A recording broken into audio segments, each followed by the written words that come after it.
School పిల్లలకు పాఠాలు అర్థం కానికి మస్తు మంది టీచర్లు ఒక్కో విధంగా పాఠాలు చెప్తుంటారు కదా.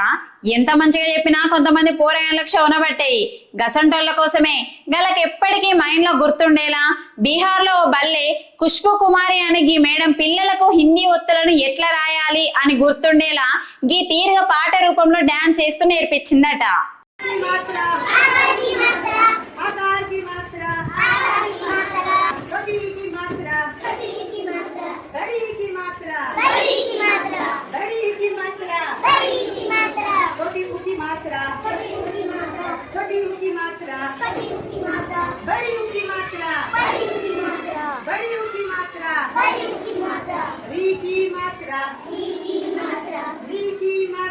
छोटी ए की मात्रा, बड़ी ए की मात्रा, बड़ी ए की मात्रा, बड़ी ए की मात्रा, बड़ी ए की